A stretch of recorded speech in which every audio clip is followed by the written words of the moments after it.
I declare an executive order on today's Unnamed Real Estate Podcast.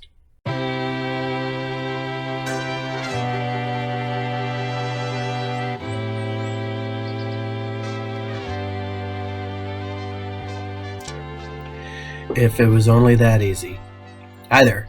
My name is Charles Ray Dawson. I am the residential sales manager and associate broker of ProStar Realty. This is the Unnamed Real Estate Podcast, episode 207. So, I hope you all having a better day than I am today. So, life is life, right?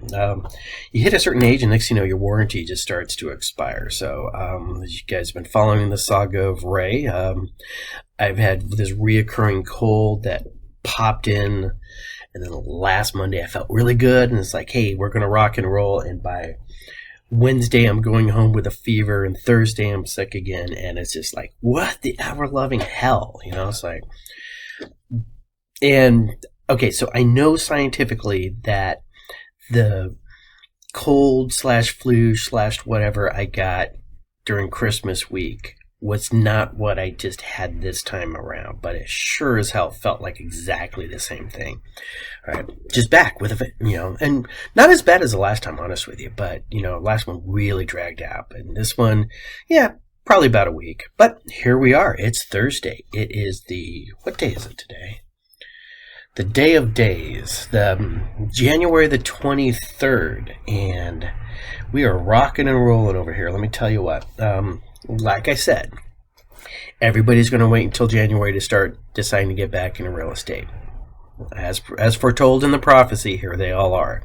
So, which is good because we're getting busy over here. It also means that we're getting busy over here. So, brought on a new agent. She's got about a year in, but she had a year with another brokerage. She didn't train her how to do anything, so it's almost like restarting her from zero, having to explain really basic documents to her and stuff. But she's coming along really good. She only asks the same question 3 or 4 times before the answer sinks in, which is better than most. So dealing with that, the biggest drama I'm having there is I tell everybody that my phone turns off between the 8s, like after 8 o'clock. My phone goes to do not disturb, and it does not come back on until 8 o'clock the next morning.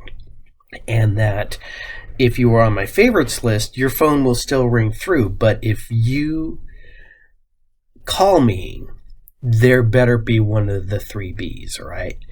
And the first one is blood. There better be blood involved, and that's why you're calling me. The second one is bail. You need bail, and that's why you're calling me. And the third one I'm not going to talk about. So this particular agent has come up with the concept of, as long as I call him before 8, it's okay. So she's calling me like 7:57, 7:56 each night when she knows my phone's still going to ring with, which I'm okay with, but because she's got a day job, and I understand you got a time period, but I also know that you have a period from like 5 o'clock to 8 o'clock, that window in there that you could have called me at any time. So, but this is the joys of being a sales manager, right? And she's a worker. Seriously, I mean, she produces, right? That, success earns you a lot of leeway in my world, in most worlds. So, very happy the way she's coming along. So, that goes on. We had the inauguration, and I was working from home on Monday, so I got to watch that. And then this thing happened, and we're going to discuss one of these things, right? Trump literally just sat down in front of a desk and just started signing executive orders and throwing the pins to the crowd. And he'd sign an order and he'd throw the pins to the crowd. And, he got a lot of stuff done the first 2. He probably did more in the first 2 days than the previous administration did in the last month. All right, just knocking all this stuff out. People are floundering around. And there was a couple of things that came out that are actually really intriguing from a real estate standpoint, all right? And let me call this one out, all right? And we're just going to start right here. I'm going to read you off the title of this executive order. And I don't know which number it was, all right? Delivering emergency price relief for American families and defeating the cost of living crisis. And that's the entire title. Okay, delivering emergency price relief for American families and defeating the cost of living crisis. All right.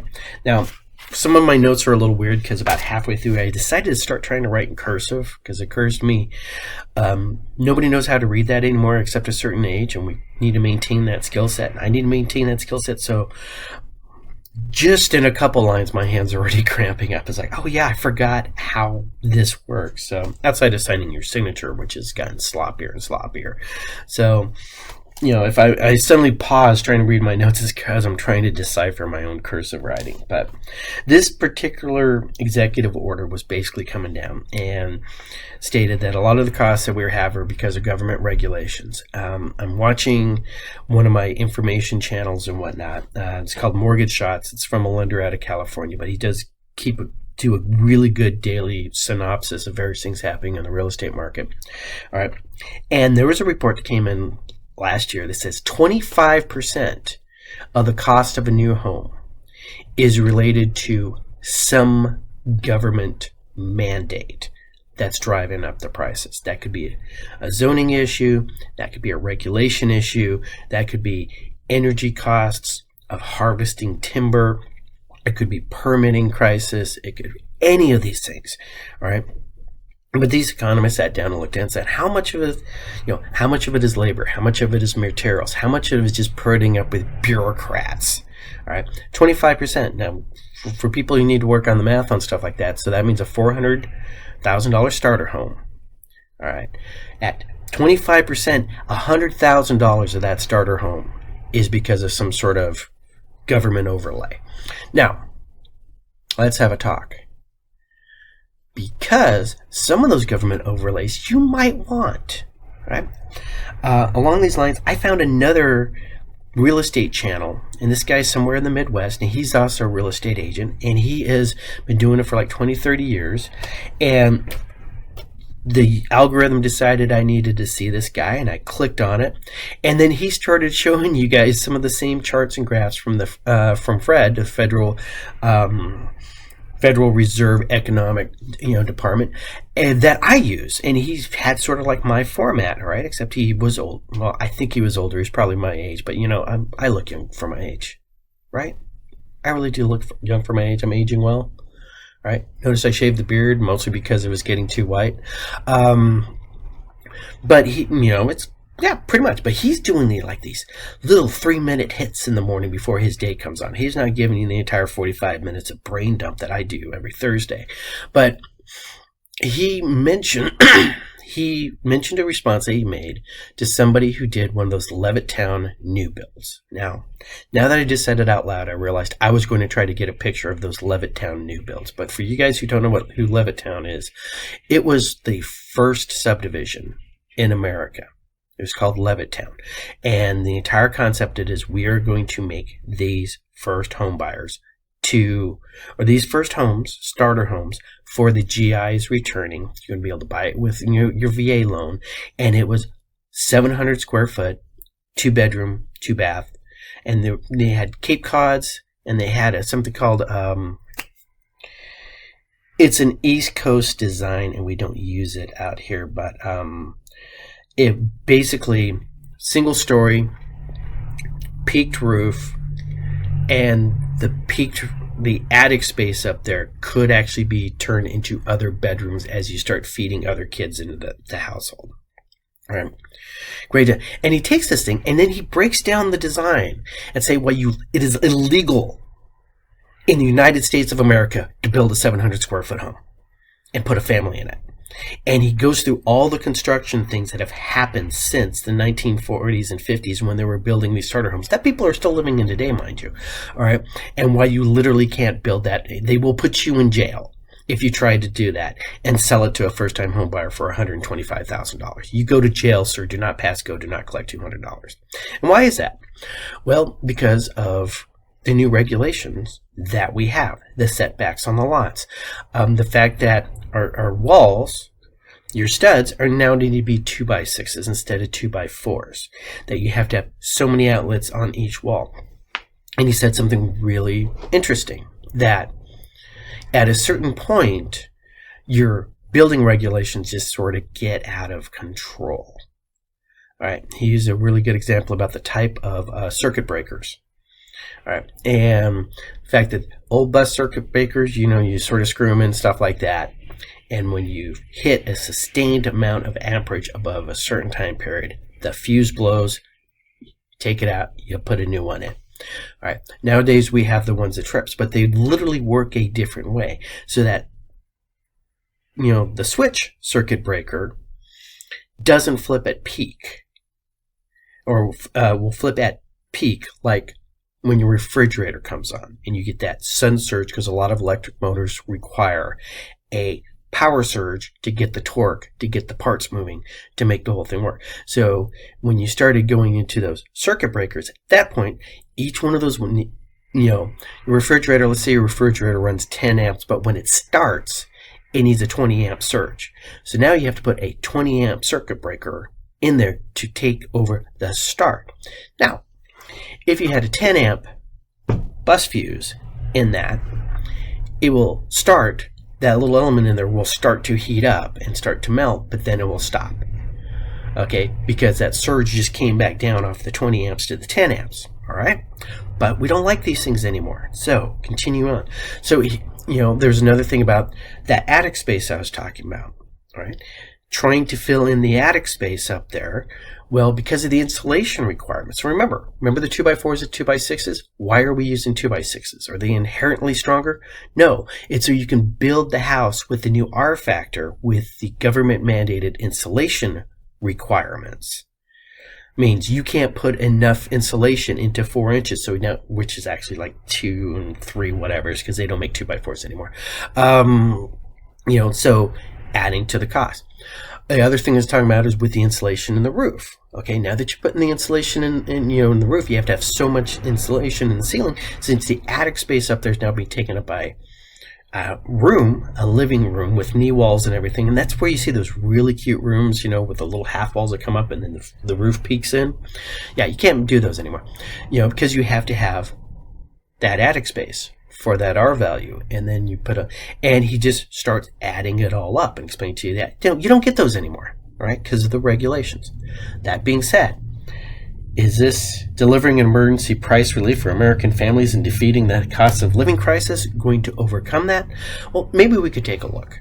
Like, honestly, maybe we could take a look at this, and maybe we could take a look at we have certain building requirements for single wide trailers, all right, double wide trailers. But if it's a manufactured home, it's completely different. Maybe we could start looking at some of these things, right? Anyways, can we get, starter homes down there cheaper? Let's see. All right, that was just where I've been on that. Let's go to the numbers real quick, because while we're in January, and we are in January for at least a week or so, these are numbers for January 22nd, 2025. All right, actives this week are 21,610. That's up 594 from last month, or last week. Our new ones are 2,614, up 123. This 21,610 is a new record for us for quite some time. Right, and it's interesting watching the inventory come on. I did a little deep dive going back through my entire spreadsheet of usually we do get a little surge up in January and stuff like that, but we didn't, we're just, the people who dropped off in late December are the ones who are pulling their houses off the market for the holidays. Now they're coming back, right? That's part of that new listing of 2,614, up 123 from last week. All right, contracts are at 2,165, up 232, and closings were at 1,094. Coming soon to an MLS near you is 788 new listings. So inventory is still picking back up. Our contract to listing ratio is off. All right, so let's look at the Cromford numbers. All right, supply is at 83.9, growing. Our demand is at 76.3, actually down from 76.5 last week, and that puts us at 91 for a Cromford report number. Very much on the buyer end of what we consider a balanced market. Now, looking at this area over here, and I want to show you this. Let's look at all this green. Okay, everything is increasing. This is still working through, all right, the inventory and through the holidays, right? But for buyers markets, okay, where you want to be if you're a buyer and you're looking for a deal. Goodyear, Queen Creek, Surprise, Maricopa, and Buckeye. All right. Into the balanced market side, we got Cave Creek, Avondale, which actually dropped 2% from last week. Mesa is actually moved into the seller's market. Glendale, Phoenix, Gilbert, Scottsdale, Tempe, Paradise Valley, don't care. Fountain Hills and Chandler are all still technically a seller's market. How do we have all of these seller's market with a Cromford report of showing we're in a buyer's market over or low balanced over here? Well, it's as simple as, where is the inventory? All the inventory is down here, guys. All the inventory is down here. Chandler, why do they have these ratios? Fountain Hills, Paradise Valley, Tempe, not a lot of houses in those areas. All right, so that's how that, that's why we're getting what we're getting there. So if you're looking to buy, it is a really good time to buy right now, depending on where you want to buy. All right, so, and the price points are really good in some of those places. All right, so what else do we have going on? I got a call. Actually, I got a comment on my video last week, which gets me excited when I see that little red one right there. I get all, hey, we got, somebody commented, somebody's watching my stuff. And it was some rando vendor going, hi, I love your stuff. I would really like to talk to you about, improving your video. And I replied back with something, if you want to talk content, great. If you don't want to talk about content, if you want to talk about the format or production values, I'd rather not. Okay. And then I promised him I would talk about this subject. All right. Every person out there who is trying to take realtors' money, every person out there who thinks, and sometimes they really are, but are providing a good or service to real estate agents to make their lives better and more profitable. And there are vendors out there who do a great job and perform a service, right? I could hire a videographer to edit this video. All right. Talked to one last week. All right. The price point is not there. All right. The one thing that I could do to get more views on this channel, all right, and we're talking organic views, all right, everybody should be liking and sharing and subscribing this video. Every time you watch a video, please, for the love of God, if you like me, click like. All right, and subscribe to it so you get the notifications.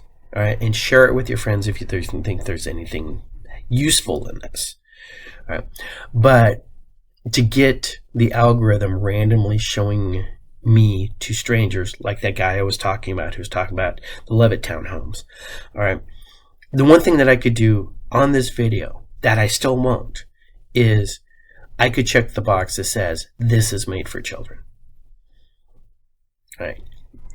YouTube will push me more on the algorithms because the fact I say this is not meant for children means that my views are suppressed, which a lot of people game. Okay, I don't want kids seeing this. You guys know how I speak. You know who I am. All right.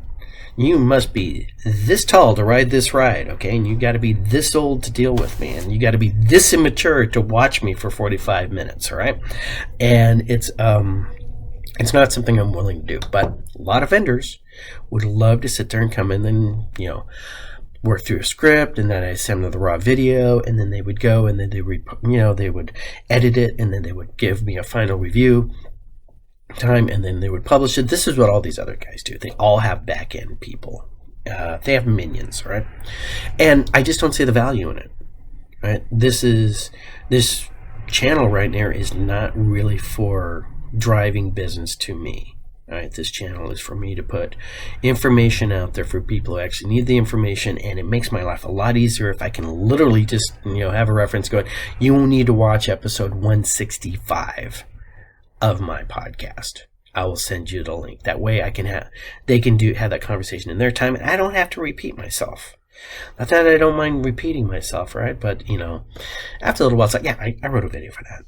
So that's a lot of fun when you're sitting there and you're like at a event and like somebody starts talking about the, well, this is the reason, why don't they make cheap houses anymore? It's like, hey, episode 207, I explain it right there, and episode 189, and episode this and episode that, but other things. One of my new agents sent me Dave Ramsey. Do you think I should join the Dave Ramsey course? And it's like, yeah, there's a lot of people out there who will say, and I'm not really calling out Dave Ramsey per se, all right, But a lot of people don't understand that when you get a Dave Ramsey certified realtor, all right, that means that they paid Dave Ramsey a chunk of change and attended a class to do real estate in an ethical standpoint. Now, arguably, I'd like his ethics a little bit more than, certain national organizations, all right? But, they paid for that privilege, right? And you're going to pay a percentage of all your commissions if he sends you a referral, all right? That's money gets made that way, right? And God bless him, it works. I've lost listings to people who like, hey Ray, thanks for taking the last 4.5 months and listening to me cry and walking me through this whole process and let me understand I don't have to get my house foreclosed and I could short sell it, but I decided to go with this Dave Ramsey agent instead of you, but they said you could help me find a rental. All right, see, this is not a children's video, all right, but still, and the only response to that is, well, I'm really sorry I'm not going to have the opportunity to help you out on this, but your agent should be able to help you find a rental. That should be part of their services that they present to you while they're listing your property. It wasn't mine, and it would be better off for you if they took over for that. All right. And honestly, that's a true answer. It's like, if I was handling a listing, the very fact, and one of the things I want to make sure you don't wind up in a van down by the river, okay, that's like a primary thing agents should worry about, is what happens to my client after the sale. Right? Apparently that is not a thing. Does Dave Ramsey teach that? I bet you he does. If not, we need to have a talk with him. All right, but other things that are coming on. The 20 freaking emails a day I get about my website and how to improve my website. The multiple phone calls I get, this, that, and the other thing. Let's talk about phone calls for a second, right? Of all these people who want money, a lot of them are coming at you, the consumer. All right. Now, we got big changes coming up next Monday. I want everybody to mark the 27th down. This is the day things get fun when it comes to answering the phones. All right? There are new changes to the cold calls rules. Those are the people who just randomly call you for no reason whatsoever. All right, and they've bought a list, and a lot of wholesalers and a lot of real estate agents use cold calling to try to find listings. All right, we had about 3 or 4 different vendors come up to us, and yes, some of them we actually tried working with. Okay, we, the brokerage, not we, the Royal Ray, who would just randomly cold call people, and hey, you want to sell a house? You want to sell a house? You want to sell a house? And brokerages will teach agents all day long, cold call, go through the phone book. Go do whatever, right? And that's why you get those annoying phone calls, which I get about, would you like to sell your house on, Meadowbrook Ave? And I'd say, no. Well, why not? Do you have any other, you've heard me complain about these guys. Well, on the 27th, the rules change.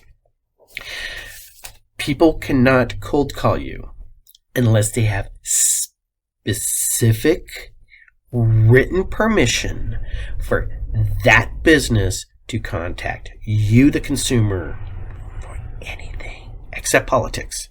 Politicians can still call you all day long, right? Because they work that into the routine. All right. But instead of just like getting calls and emails from people of websites that you typed your phone number in, they are not going to be able to do these random looks. That does not mean that they're going to stop doing it. I guarantee you they will do it until they get caught. And how do you catch them, boys and girls?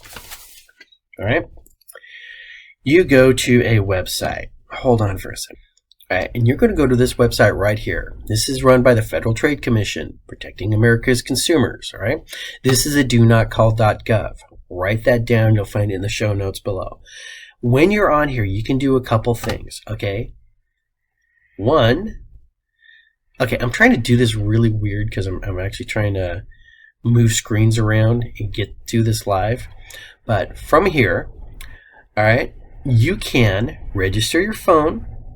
All right, you can verify your registration. I've verified mine. I've literally been on this registry since 2003. Okay, and you can report unwanted calls. This is my favorite. I got this thing on speed dial. All right, and what you do after you've been on the registry for 31 days, you can report unwanted calls. All right, there is simple as hitting continue. You're going to put your phone number in, the date and time as close as you can get it, when you got the call. Was it recorded or a robocall? All right, was it phone or text message?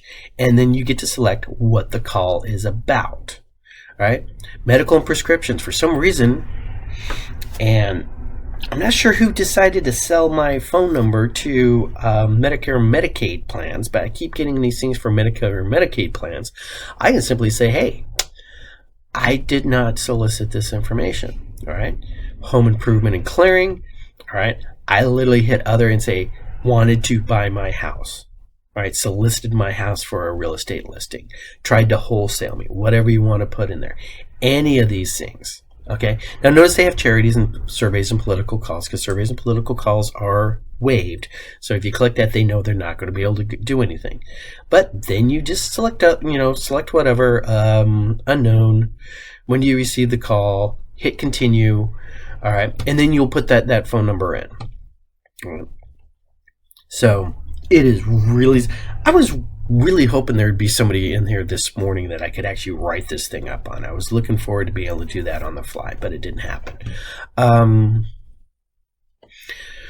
So I want coming Monday, actually today, Thursday, I want you guys all to put your phone numbers on the do not call list. All right. I want you to have that thing on standby, and especially for the homeowners out there, if you get these calls asking you to buy or, do you want to sell your house? I want you to report these people. All right. I want my industry to be better. Okay. And part of my industry being better means that they're going to have to start following the rules and the law. Because one of the things, like I've been explaining, is the National Association of Realtors has let the realtor brand go to hell. All right. Why is that? Because they focused on things that were not important to the consumer. All right.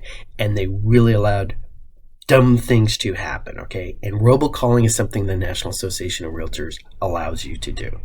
All right. Now we have a law out there. Okay. Now let's get our personal ethics would supersede National Association of Realtors ethics, because we hold ourselves to a higher standard than they do. All right. And let's say I will never use a robocaller. All right. I will never cold call you for no reason whatsoever. If I have your number, it's because you left it with me. All right. To contact you at some point. And of course you can hang up on me and call me bad names and everything like that. I'm used to it. I'm in real estate. All right. But more importantly, all right, we need to start holding these bad actors accountable. All right. Start reporting these people. Not guaranteeing it's going to work, but let's get this started. Remember, I used to have the Weasel of the Week. All right. About people who were trying to sell you, things that you already had, like, oh, we'll send you a copy of your deed of trust. Yeah, I would do that for you. Or last week, it was, people who were selling deed, how to secure your title. All right, and I showed you how to do that for free. This is what we're going to be continuing on for with this. So, long story short, all right, new year, new plans, all right, new direction, having a great time. All right, follow the laws, okay, act ethically, watch your children and pets around water, never drive into anything flooded. We got the monsoon showing up over here, all right, work your circles every day. Call your mother, all right, call a friend that you haven't talked to in a while, all right, beginning of the year, start reaching out. All right, seeing a lot of people having a real hard time with the changes and stuff like that. And of course, you guys have a great weekend. I'll talk to you later.